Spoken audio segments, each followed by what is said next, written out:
Ivan Krastev, welcome to GZERO World. Thank you very much for inviting.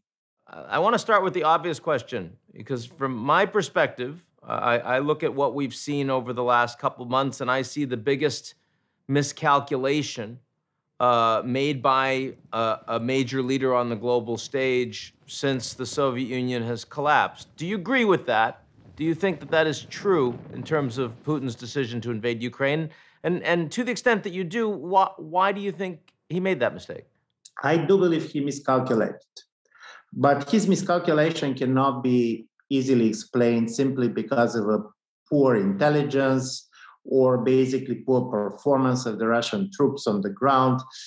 In my view, miscalculation goes very much deeper to the way how sees the world after the end of the Cold War and what is happening there. And here there are three things that, in my view, works very much to explain why he did what he did. One is he never took the end of the Soviet Union as a natural result of the end of the communism. For him, the fact that communism was over was not a bad news, but he could not understand how it is possible that nuclear power can lose his sovereignty and basically lose its state. So from this point of view, restoring historic Russia was something that was always for him the most important thing to happen. To do this, he totally mistook and misunderstood the nature of the Russian state and the Soviet Union before. So when he said that the Russians and Ukrainians are the same people, he believed it. And this was a major miscalculation. Secondly, and in my view, this is also important for him, he really believes that the West is in such a deep crisis that the West is impossible to react, that the West was going to tolerate, nevertheless, that it is not going to like what he did.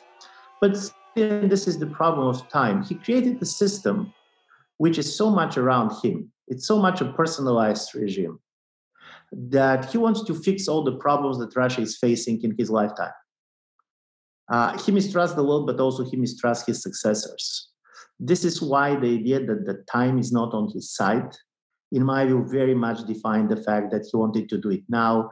Do you think he understands how badly it is going for him? And also, do you think he understands how the permanence of the damage that's been done in terms of Russia's relationship with the West, which did hold a lot of importance for Putin and for Russia over the past 30 years?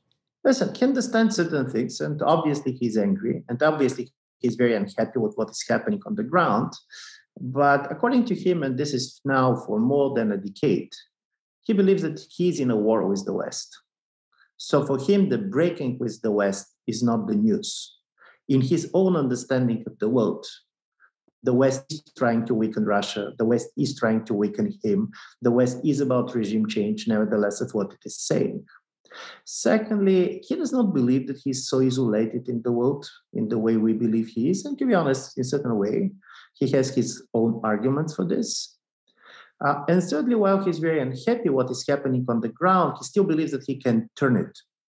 He still believes that what happened in the first 1 month was just bad luck.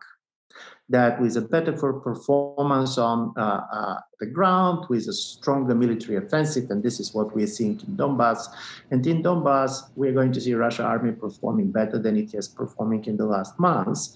He believes that this is going to change the dynamics. He has not lost the hope that at the end of the day, the game can turn better for him. And this is why he's looking around and he sees, okay, the West was unified, true, but for how long? So from his point of view, he's in the beginning of a war, not at the end of it. The biggest mistake he made was this notion that Ukraine was going to welcome him, that the Ukrainians were really Russians in disguise, because, of course, the implication of this war, first and foremost, is that every Ukrainian that imaginable is going to view Russia and Putin as their permanent enemy for generations. Totally. And I do believe here he's at his worst, because strangely enough, what is at the heart of his mistake was the experience of Crimea. During the annexation of Crimea, which was mostly ethnic Russians, by the way. It wasn't ethnic Russians, but don't forget something critically important. There was 20,000 Ukrainian soldiers, and they didn't fight back. And this idea that Ukrainian people deeply in their hearts are loyal to Russia, but you have this corrupt, pro-Western colonizing elite, which is working for the West. This was how he was perceiving Ukraine, as the Western protectorate and people waiting basically for him to come and to liberate them. And then this totally backfired. There is a story that for me is very powerful to understand also how much Ukraine has changed for the last 7 or 8 years. Because don't forget, 10, 11 years ago, Ukraine was the most Russia-friendly country in the world. You go on the opinion polls, they like Putin, they like Russia. This similarity of language, similarity of culture was there. So Ukraine was not Russia. And before the 2014 invasion. Before 2014. And then came 2014, and President Putin always positioned himself as an expert on humiliation.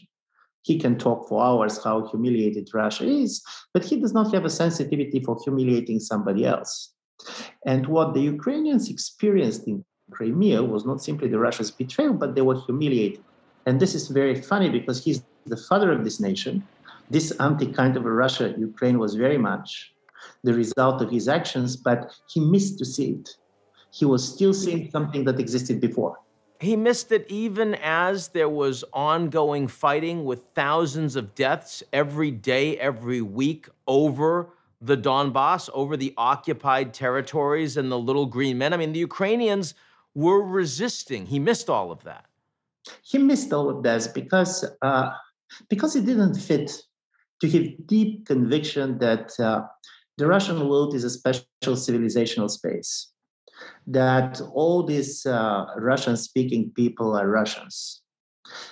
He also had incredible dismissal about the Ukrainian state, that this is not a state, that they do not exist, that they cannot perform, that there is very dysfunctional. And part of it is also very much rooted in a very different way the Russians and the Ukrainians experience their states. Russians, even anti-Russian, anti-Putin Russians, has a respect for the vertical of the state. The state should be strong. And the strong state means strong leader. And you basically can disagree who is the good leader, but this is there. And the Ukrainians, it's not by accident that some of the strongest anarchist movements in Europe were very much based in Ukraine. Makhno was in Ukraine. So the idea of state is totally different. Society is stronger than the state. They basically prefer kind of a state which is not trying to oppress. You have this idea of a freedom which is very much against your own state. From this point of view, I have the feeling that Russians, not only Putin, have been historically misreading Ukraine because they're always expecting the Ukraine to view the strengths of the state in the way the Russians do it. This is the most difficult to understand your neighbors. It's more difficult to understand your relatives because you're so sure that they're like you. And then suddenly they realize it's not the case. And now he has also a problem because before, Putin never has ever faced a strong but different leader in opposition to him. For the first time, it happened to Navalny, and to see that he basically had to put him in prison. The opposition leader who's now sitting in jail in Russia, in a labor camp. And now you have Zelensky, and you should imagine that from Putin's point of view, the fact that now Zelensky has captured the imagination of the world, and he's the rebel leader that everybody is admiring. For him, this is the end of the world because this is a comedian. This is kind of a TV personality. For some Secret Service colonel, there is nothing more dismissive than a comedian. And this comedian is not simply capturing the admiration of the world public, but resisting him, fighting him on his own game. So in my view, this is a very transformative period. And there is a lot of intelligence coming from Russia saying that President Putin is permanently angry. I can understand why he's angry. So, look, we all know that the Russians have started their so-called second phase, and they intend to take the greater Donbass, which they should have certainly better military capability of doing than going into Kiev. But what happens? Let's assume they get it.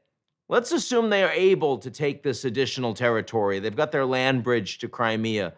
But from what I'm hearing you say, Ivan, it's not in any way over then. In other words, this is not 2014 Redux, where they take some more territory and they say, okay, done, now we can have a ceasefire. Where do you think Putin wants this to go? It has changed. He was first, when it started, by the way, when he said that it's a special operation, he believed it was a special operation. He didn't believe that he's starting a war. He believed it's going to be special operations, very similar to what happened in places like Crimea or before it, what the Soviet Union had been doing in Eastern Bloc. And then basically you're going to unify historic Russia. And suddenly the Ukrainians are fighting back. And not simply fighting back, but they're fighting furiously. And from his point of view, fighting without the hope of winning. And this is why for him, this became a punishment operation. So in a certain way, if you cannot convert, you should punish. If you're listening to Russian propaganda, nobody talks about Ukrainians. Russian public does not believe that Russia is fighting Ukrainians. They believe that Russia is fighting NATO or fighting West, basically fighting Americans. And this is also his story. And this is why this was when the Moskva, when the flagship carrier was sunk. That wasn't the Ukrainians, that was NATO. That's what you see in the Russian media. It's, by the way, it was even kind of a more absurd, because their first idea was that, of course, it was not sank. It was some accident, it was a fire, but this was a fire, and then they said, but we should retaliate. So the problem of the inconsistency of the Russian propaganda comes from the fact that you cannot really tell the people we're fighting a war with Ukrainians, because the Ukrainians should be Russians. This is why we're there. And then these Russians are fighting for whom? They're fighting for NATO, they're fighting for the West. So my feeling is that he will escalate. There is many things that President Putin can live with. There is one thing that he cannot live with, being perceived as weak. The perception of weakness is the curse for any authoritarian leader. Authoritarian leaders can be evil, they can be awful, they can do other things, but the moment when they're perceived as weak, they have a problem. And this is a difficult war for him, because this is going to be destructive for his economy. So the only way is to make his own war somebody else's war too. Most of the Russians are buying the narrative that the West tried to weaken Russia and to destroy Russia, and Russia is in self-defense. But this cannot stay forever. He destroyed the life of the middle-class Russians, full stop. These people used to travel, these people used to have businesses, these people believed that they are living in the world. So he nationalized the elite, he closed the country, but unlike the Soviet Union, he closed the country without the promise that the future belongs to Russia. And in my view, this kind of a claustrophobia is something that he's going to face, because you're right, he can get control over Donbass. This is a totally destroyed area. Who's going to rebuild it? What do you think happens in Russia when Putin, after all of this has transpired, with a permanent break, certainly in the relations with the United States, and active hostility and conflict with NATO, what happens to Russia after Putin? Putin basically is preoccupied with demography and Russia's demographic decline. He was repeating recently several times that if it was not for the revolution, if it was not for the World War II, if it was not for the disintegration of the Soviet Union, there are going to be 500 million Russians in the world. But now in Russia, there are less than 145 million people. So this fear of a shrinking population that is populating one of the biggest territories in the world, in my view, this is also hard to understand where all this anxiety comes from. This is becoming a problem for Russia itself. And one of the problems with Putin is that he's not allowing basically Russians to talk openly of how post-Putin Russia can look like. If you see what Europeans are talking about, we want an economy that does not rely at all on Russian gas and oil. We basically want to make clear that they're not going to be a movement of people. We want basically reduce the relations. As a result of it, in a certain way, particularly the West starts to dream about the world without Russia. And in a certain way now, Russia started to dream about the world without West. But Russia was much more part of this Western world than anything else. China is a very reliable and important ally now, but I have not seen many kind of Russians that are culturally attracted by China. It's simply very far. I do believe that we also lost the capacity to imagine a different Russia. I do believe that different Russia is probably possible, but this is the Putin effect. While the Soviet leaders wanted their mummified bodies to be put in the mausoleum, I do believe that Putin succeeded to mummify the body of Russia itself. Ivan Krastev, powerful words to close our conversation. Thanks a lot. I hope you're wrong. Thank you so much.